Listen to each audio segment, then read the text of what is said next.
Hello, welcome to all. मेरे channel पे आप सभी का स्वागत है। दोस्तों, आज इस वीडियो में हम देखेंगे टेट और सी टेट में पूछे गए विकास की अवधारणा एवं अधिगम से संबंधित प्रश्न। ध्यान दीजिएगा, इस वीडियो में सिर्फ विकास की अवधारणा और अधिगम से संबंधित प्रश्न ही हैं। ये प्रश्न सभी राज्यों के, मतलब सभी नहीं, अलग अलग राज्यों के टेट और सी टेट में पूछे गए हैं। मतलब ये प्रीवियस ईयर क्वेश्चन पेपर है। तो चलिए देखते हैं। प्रीवियस ईयर क्वेश्चन पेपर किसी भी एग्ज़ाम के लिए बहुत इंपॉर्टेंट होते हैं, क्योंकि वो रिपीट होते हैं और उससे हमारे जो मार्क्स हैं वो सही हो जाते हैं, बढ़ जाते हैं। अगर आपने अभी तक मेरे चैनल को सब्सक्राइब नहीं किया है तो सब्सक्राइब करके बेल आइकन ऑन कर लीजिए। हम इस विषय के हर एक टॉपिक से क्वेश्चन देखेंगे जो कि पिछले साल या फिर विगत वर्षों में पूछे गए हैं। तो चलिए देखते हैं आज का पहला प्रश्न। विकास के संबंध में निम्न में से कौन सा कथन सत्य नहीं है? हमें बताना है कि कौन सा ऑप्शन गलत है। तो ए है, विकास की प्रत्येक अवस्था में अपने खतरे हैं। विकास उकसाने बढ़ावा देने से नहीं होता। विकास सांस्कृतिक परिवर्तनों से प्रभावित होता है। विकास की प्रत्येक अवस्था की अपनी विशेषताएं होती हैं। तो देखिए, इस प्रश्न का जो राइट आंसर है वो है आपका ऑप्शन नंबर बी। विकास उकसाने और बढ़ावा देने से नहीं होता है। ये पेपर देखिए आया था RTT यानी राजस्थान टेट 2011 में। सभी प्रश्नों के आगे ये मेंशन है कि वो पेपर कब पूछा गया, किस पेपर का प्रश्न है। चलिए देखते हैं नेक्स्ट। ये भी देखिए, ये भी उसी साल के पेपर में आया था। निम्न में से कौन सा विकासात्मक कार्य उत्तर बाल्यावस्था के लिए उपयुक्त नहीं है? ए है, सामान्य खेलों के लिए आवश्यक शारीरिक कुशलताएं सीखना। बी है, पुरोचित या स्त्रियोचित सामाजिक भूमिकाओं को प्राप्त करना। सी है, वैयक्तिक आत्मनिर्भरता प्राप्त करना। डी है, अपने हमउम्र बालकों के साथ सीखना। तो इस प्रश्न का जो राइट आंसर है वो है आपका ऑप्शन नंबर बी। आगे बढ़ते हैं। विकास का अर्थ है, ऑप्शन ए है परिवर्तनों की उत्तरोत्तर श्रृंखला। बी है, अभिप्रेरण के फलस्वरूप होने वाले परिवर्तनों की उत्तरोत्तर श्रृंखला। अभिप्रेरणा एवं अनुभव के फलस्वरूप होने वाले परिवर्तनों की उत्तरोत्तर श्रृंखला। परिपक्वता एवं अनुभव के फलस्वरूप होने वाले परिवर्तनों की श्रृंखला। तो इस प्रश्न का जो राइट आंसर है वो है आपका ऑप्शन नंबर डी, परिपक्वता एवं अनुभव के फलस्वरूप होने वाले परिवर्तनों की श्रृंखला। आगे बढ़ते हैं। खिलौनों की आयु कहा जाता है, किसे कहा जाता है? पूर्व बाल्यावस्था, उत्तर बाल्यावस्था, शैशवावस्था या ये सभी? तो इस प्रश्न का जो राइट आंसर है वो है पूर्व बाल्यावस्था। ऑप्शन नंबर ए इसमें आपका करेक्ट है। निम्न में से कौन सी पूर्व बाल्यावस्था की विशेषता नहीं है? दल समूह में रहने की अवस्था, अनुकरण करने की अवस्था, प्रश्न करने की अवस्था, और डी है खेलने की अवस्था। तो इस प्रश्न का जो राइट आंसर है वो है खेलने की अवस्था। प्रश्न नंबर 6 देखते हैं। उत्तर बाल्यावस्था में बाल भौतिक वस्तुओं के किस आवश्यक तत्वों में परिवर्तन समझने लगते हैं?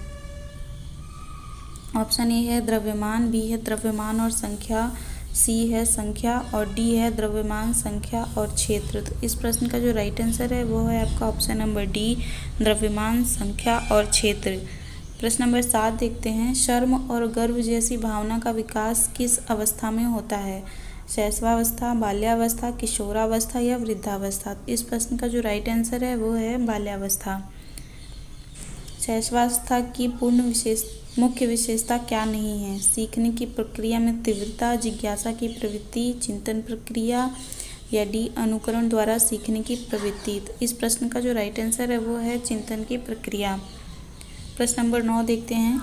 किस मनोविज्ञान के अनुसार विकास एक सतत और धीमी प्रक्रिया है? हमें बताना ये किसका कथन है। तो इस प्रश्न का जो राइट आंसर है वो है स्किनर। ये बहुत ज़्यादा इम्पॉर्टेंट है। मेरे हिसाब से ये बहुत बार पूछा गया है, हर एक पेपर में पूछा जाता है, कहीं न कहीं पूछा ही गया है। हर साल भले ना पूछा जाए, तो ये बहुत इम्पॉर्टेंट है। स्किनर, इनका सब कुछ इम्पॉर्टेंट है। स्किनर बहुत ज़्यादा इम्पॉर्टेंट है। आगे देखते हैं। बाल्यावस्था अवस्था होती है, कब से कब तक होती है हमें बताना है। तो इस प्रश्न का जो राइट आंसर है वो है 12 वर्ष तक। 12 वर्ष के बाद किशोरावस्था शुरू होती है। व्यक्तित्व विकास की अवस्था है अधिगम एवं वृद्धि, व्यक्तिवृत्त अध्ययन, उपराचात्मक अध्ययन, इसमें से कोई नहीं। इस प्रश्न का राइट आंसर है अधिगम एवं वृद्धि। नेक्स्ट देखते हैं प्रश्न नंबर 12। विकास में वृद्धि से तात्पर्य है ज्ञान में वृद्धि, संवेग में वृद्धि, वजन में वृद्धि, या डी है आकार, सोच, समझ, कौशलों में वृद्धि। इस प्रश्न का राइट आंसर है संवेग में वृद्धि। नेक्स्ट देखते हैं परिपक्वता का संबंध है विकास, बुद्धि, सृजनात्मकता या रुचि। इस प्रश्न का राइट आंसर होगा विकास। ऑप्शन नंबर ए करेक्ट है। प्रश्न नंबर 14 देखते हैं। तनाव और क्रोध की अवस्था है शैशवावस्था, किशोरावस्था, बाल्यावस्था या वृद्धावस्था। तो इस प्रश्न का राइट आंसर होगा किशोरावस्था। Option number B. प्रश्न नंबर 15 देखते हैं।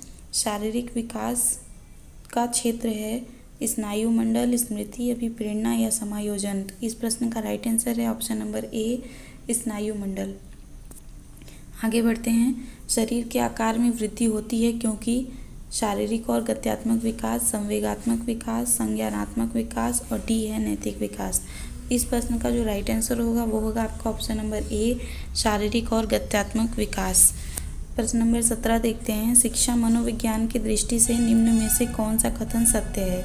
ऑप्शन ए है बच्चे अपने ज्ञान का सृजन स्वयं करते हैं, बी है विद्यालय में आने से पहले बच्चे को कोई पूर्व ज्ञान नहीं होता है, सी है अधिगम में आने से पहले बच्चों को कोई पूर्व ज्ञान नहीं होता है, डी है बच्चे यथावत वही सीखते हैं जो उन्हें पढ़ाया जाता है। इस प्रश्न का जो राइट आंसर है वो है आपका ऑप्शन नंबर ए बच्चे अपने ज्ञान का सृजन स्वयं करते हैं। नेक्स्ट देखते हैं प्रश्न नंबर 18। बाल मनोविज्ञान के आधार पर कौन सा कथन सर्वोत्तम है। ए है सारे बच्चे एक जैसे होते हैं, बी है प्रत्येक बच्चा विशिष्ट होता है, सी है कुछ बच्चे विशिष्ट होते हैं, और डी है कुछ बच्चे एक जैसे होते हैं। तो इस प्रश्न का राइट आंसर होगा प्रत्येक बच्चा विशिष्ट होता है। एक बच्चे की वृद्धि और विकास के अध्ययन की सर्वाधिक अच्छी विधि कौन सी है। ए है मनोविश्लेषण विधि, बी है तुलनात्मक विधि, सी है विकासी विधि, और डी है सांख्यिकी विधि। इस प्रश्न का राइट आंसर होगा ऑप्शन नंबर सी विकासी विधि। नवजात शिशु का भार होता है 6 पाउंड, 7 पाउंड, 8 पाउंड या 9 पाउंड। इस प्रश्न का जो राइट आंसर है वो है 7 पाउंड। आगे बढ़ते हैं। प्रश्न नंबर 21। मानव विकास को क्षेत्रों में विभाजित किया जाता है जो है ऑप्शन ए है शारीरिक, आध्यात्मिक, संज्ञानात्मक और सामाजिक, बी है शारीरिक, संज्ञानात्मक, संवेगात्मक और सामाजिक, सी है संवेगात्मक, संज्ञानात्मक, आध्यात्मिक और सामाजिक मनोवैज्ञानिक, डी है मनोवैज्ञानिक, संज्ञानात्मक, संवेगात्मक और शारीरिक। इस प्रश्न का जो राइट आंसर होगा वो होगा मनोवैज्ञानिक, संज्ञानात्मक, संवेगात्मक और शारीरिक। ये पेपर देखिए सी-टेट 2012 का है। आगे देखते हैं। निम्नलिखित में से कौन सा सूक्ष्म गतिक कौशल का उदाहरण है। लिखना, चढ़ना, फुदकना या दौड़ना। इस प्रश्न का राइट आंसर होगा लिखना। ये देखिए सी-टेट 2012 में पूछा गया था। किशोर का अनुभव कर सकते हैं। ऑप्शन ए है बचपन में किए गए अपराधों के प्रति डर के भाव, आत्मसिद्धि के भाव, जीवन के बारे में परितृप्ति, और डी है दुश्चिंता और स्वयं से सरोकार। तो इस प्रश्न का जो राइट आंसर होगा वो होगा आपका ऑप्शन नंबर डी। आगे बढ़ते हैं। प्रश्न नंबर 24। कौन से गुण अच्छे मानसिक स्वास्थ्य के नहीं हैं। ए है नियमित जीवन, संवेगात्मक परिपक्वता, बी है आत्मविश्वास, सहनशीलता, सी है बहुत विनीत, स्वयं में सीमित, डी है वास्तविकता की स्वीकृति, स्वमूल्यांकन की योग्यता। इस प्रश्न का जो राइट आंसर होगा वो होगा बहुत विनीत और स्वयं में सीमित। ये पेपर देखिए यूपी टेट 2012 का है। आगे बढ़ते हैं। माँ बाप के साये से बाहर निकल अपने साथी बालकों की संगत को पसंद करना संबंधित है किशोरावस्था से, पूर्व किशोरावस्था से, उत्तर बाल्यावस्था से या शैशवावस्था से। इस प्रश्न का जो राइट आंसर है वो है पूर्व किशोरावस्था से। ये भी देखिए यूपी टेट 2012 में आया था। आगे बढ़ते हैं। प्रश्न नंबर 26। मानसिक परिपक्वता की ऊंचाइयों को छूने के लिए प्रयत्न रहना संबंधित है किशोरावस्था से, प्रौढ़ावस्था से, पूर्व बाल्यावस्था से या उत्तर बाल्यावस्था से। इस प्रश्न का राइट आंसर है किशोरावस्था से। आगे बढ़ते हैं। प्रश्न नंबर 27। शैशवावस्था के बच्चों के क्रियाकलाप होते हैं मूल्य प्रवृत्त्यात्मक, संरक्षित, संज्ञानात्मक, संवेगात्मक। इस प्रश्न का राइट आंसर है ऑप्शन नंबर ए। ये भी यूपी टेट 2012 का है और प्रश्न नंबर 28 भी यूपी टेट 2012 का है। विकास का वही संबंध परिपक्वता से है जो उद्दीपन का किससे है? परिवर्तन, प्रतिक्रिया, प्रयास या परिणाम। इस प्रश्न का राइट आंसर है प्रक्रिया से। प्रश्न नंबर 29 देखते हैं। निम्न में से कौन सा कथन के बारे में सत्य नहीं है? विकास अंतःक्रिया का फल है, विकास एक व्यवस्थित श्रृंखला का अनुगामी है, विकास एक व्यक्तिगत प्रक्रिया है, विकास विशिष्ट से सामान्य की ओर होता है। इस प्रश्न का राइट आंसर है ऑप्शन नंबर डी, विकास विशिष्ट से सामान्य की ओर होता है। आगे बढ़ते हैं। प्रश्न नंबर 30, अवधारणाओं का विकास मुख्य रूप से का हिस्सा है। हमें बताना है किसका हिस्सा है। ए है बौद्धिक विकास, बी है शारीरिक विकास, सी है सामाजिक विकास और डी है संवेगात्मक विकास। इस प्रश्न का जो राइट आंसर है वो है बौद्धिक विकास। आगे देखते हैं। बच्चे को उचित विकास को सुनिश्चित करने के लिए उसका स्वस्थ शारीरिक विकास एक महत्वपूर्ण आवश्यकता है। यह कथन देखिए ए गलत हो सकता है क्योंकि विकास नितांत व्यक्तिगत मामला है। बी सही है क्योंकि विकास क्रम में शारीरिक विकास सबसे पहले स्थान पर आता है। सी है सही है क्योंकि शारीरिक विकास विकास के अन्य पक्षों के साथ अंतः संबंधित है। और डी है गलत है क्योंकि शारीरिक विकास विकास के अन्य पक्षों को किसी भी प्रकार से प्रभावित नहीं करता है। तो इस प्रश्न का जो राइट आंसर है वो है आपका ऑप्शन नंबर सी, सही है क्योंकि शारीरिक विकास विकास के अन्य पक्षों के साथ अंतः संबंधित है। आगे बढ़ते हैं। प्रश्न नंबर 32, एक 13 वर्षीय बालक बात बात में अपने बड़ों से झगड़ा करने लगता है और हमेशा स्वयं को सही साबित करने की कोशिश करता है। यह विकास किस अवस्था में है? प्रारंभिक बाल्यावस्था, किशोरावस्था, युवावस्था या बाल्यावस्था। इस प्रश्न का जो राइट आंसर है वो है किशोरावस्था।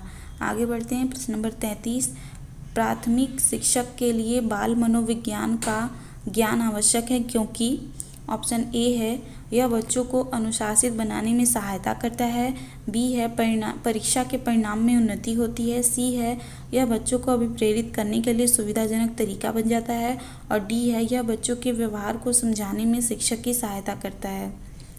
इस प्रश्न का जो राइट आंसर है वो है आपका ऑप्शन नंबर डी, यह बच्चों के व्यवहार को समझाने में शिक्षक की सहायता करता है। नेक्स्ट देखते हैं। अपने विद्यार्थियों को समझने के लिए एक शिक्षक में अच्छी जानकारी होनी चाहिए। देखिए ये प्रश्न यूपी टेट 2011 का है। ए है बाल मनोविज्ञान की, बी है बच्चों को समझने की प्रवृत्ति की, सी है विषय वस्तु के प्रति विद्यार्थियों के मत की और डी है उपरोक्त सभी। इस प्रश्न का राइट आंसर है उपरोक्त सभी। प्रश्न नंबर 35 देखते हैं। विकास शुरू होता है उत्तर बाल्यावस्था से, प्रसव पूर्ण अवस्था से, सी है शैशवावस्था से और डी है पूर्व बाल्यावस्था से।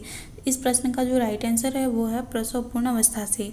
आगे बढ़ते हैं। प्रश्न नंबर 36, विकास के परिप्रेक्ष्य में समय के साथ होने वाले परिवर्तनों में क्या शामिल है? ए है रूप, बी है दर, सी है अनुक्रम और डी है ये सभी। इस प्रश्न का जो राइट आंसर है वो है आपका ऑप्शन नंबर डी, ये सभी। प्रश्न नंबर 37 देखते हैं। शिक्षा मनोविज्ञान का संबंध किससे नहीं है? ए है मानव व्यवहार का अध्ययन, बी है मानसिक प्रक्रियाओं का अध्ययन, सी है सीखने के तरीकों का अध्ययन और डी है संचार माध्यमों का अध्ययन। इस प्रश्न का जो राइट आंसर है वो है संचार माध्यमों का अध्ययन। 38 देखते हैं। मनोवैज्ञानिक के अनुसार बाल विकास की कौन सी अवस्था सबसे जटिल व कठिन है? ए है शैशवावस्था, बी है किशोरावस्था, सी है बाल्यावस्था और डी है इनमें से कोई नहीं। इस प्रश्न का राइट आंसर है ऑप्शन नंबर बी, किशोरावस्था। वृद्धि को प्रभावित करने वाला कारक है। ए है पर्यावरण, बी है स्वास्थ्य, सी है आहार और डी है ये सभी। इस प्रश्न का राइट आंसर है ये सभी। आगे बढ़ते हैं। प्रश्न नंबर 40, निम्न में से किसका मिलान उचित है? शारीरिक विकास वातावरण, संज्ञानात्मक विकास परिपक्वता, सामाजिक विकास वातावरण, संवेगात्मक विकास परिपक्वता। इस प्रश्न का राइट आंसर है सामाजिक विकास वातावरण। थर्स्टन तथा लिकर्ट निम्न में से किसके मापन से संबंधित हैं? मोस्ट इम्पॉर्टेंट प्रश्न है, यूपी टेट 2013 में पूछा भी गया है। ए है बुद्धि, बी है अभिवृत्ति, सी है मूल्य और डी है व्यक्तित्व। इस प्रश्न का राइट आंसर है अभिव्यक्ति। विकास के किस काल को अत्यधिक दाब और तनाव का काल कहा गया है? ए है किशोरावस्था, बी है प्रौढ़ावस्था, सी है मध्यावस्था और डी है वृद्धावस्था। इस प्रश्न का राइट आंसर है किशोरावस्था। मानव विकास है मात्रात्मक, गुणात्मक, कुछ सीमा तक अमापनीय, और डी है ए और बी। इस प्रश्न का राइट आंसर है ऑप्शन नंबर डी, ए और बी, यानी कि मात्रात्मक और गुणात्मक दोनों। सी-टेट 2014 में पूछा भी गया है। आगे देखते हैं, बच्चों के उचित विकास को सुनिश्चित करने के लिए उसका स्वास्थ्य शारीरिक विकास एक महत्वपूर्ण आवश्यकता है। यह कथन पेडागोजी है, ये ऑप्शन ए है, गलत हो सकता है क्योंकि विकास नितांत व्यक्तिगत मामला है। बी है, सही है क्योंकि विकास क्रम में शारीरिक विकास सबसे पहले स्थान पर आता है। सी है, सही है क्योंकि शारीरिक विकास के अन्य पक्षों के साथ अंतः संबंधित है। डी है, गलत है क्योंकि शारीरिक विकास के अन्य पक्षों को किसी भी प्रकार से प्रभावित नहीं करता। तो इस प्रश्न का राइट आंसर है ऑप्शन नंबर सी, सही है क्योंकि शारीरिक विकास के अन्य पक्षों के साथ अंतः संबंधित है। आगे बढ़ते हैं, प्रश्न नंबर 45, शैशव काल की अवधि है। ऑप्शन ए है जन्म से 2 वर्ष तक, बी है जन्म से 3 वर्ष तक, सी है 2 से 3 वर्ष तक, और डी है जन्म से 1 वर्ष तक। सी-टेट 2015 में पूछा भी गया है। इस प्रश्न का राइट आंसर है ऑप्शन नंबर ए, जन्म से 2 वर्ष तक। निम्नलिखित में से कौन सा कथन विकास और अधिगम के बीच संबंध को सर्वश्रेष्ठ रूप से जोड़ता है? ए है, विकास अधिगम से स्वतंत्र है, बी है, अधिगम विकास के पीछे रहता है, सी है, अधिगम और विकास समानार्थक पारिभाषिक शब्द हैं, डी है, अधिगम और विकास एक जटिल तरीके से अंतः संबंधित हैं। सी-टेट 2015 में पूछा भी गया है। इस प्रश्न का राइट आंसर है अधिगम और विकास एक जटिल तरीके से अंतः संबंधित है। आगे बढ़ते हैं, निम्नलिखित में से कौन सा आयु समूह परवर्ती बाल्यावस्था श्रेणी के अंतर्गत आता है? ये प्रश्न भी सी-टेट 2015 का है। ऑप्शन ए है 11 से 18 वर्ष, बी है 18 से 24 वर्ष, सी है जन्म से 6 वर्ष, और डी है 6 से 11 वर्ष। इस प्रश्न का राइट आंसर है 6 से 11 वर्ष। नेक्स्ट देखते हैं, संज्ञानात्मक विकास निम्न में से किसके द्वारा समर्पित होता है? ए है, जितना संभव हो उतनी आवृत्ति से संगत और सुनियोजित परीक्षाओं का आयोजन करना, उन गतिविधियों को प्रस्तुत करना जो पारंपरिक वृद्धि को सुदृढ़ बनाती हैं। सी है, एक समृद्ध और विविधतापूर्ण वातावरण उपलब्ध कराना, और डी है, सहयोगात्मक की अपेक्षा वैयक्तित्व गतिविधियों पर अधिक ध्यान केंद्रित करना। इस प्रश्न का राइट आंसर है ऑप्शन नंबर सी, एक समृद्ध और विविधतापूर्ण वातावरण उपलब्ध कराना।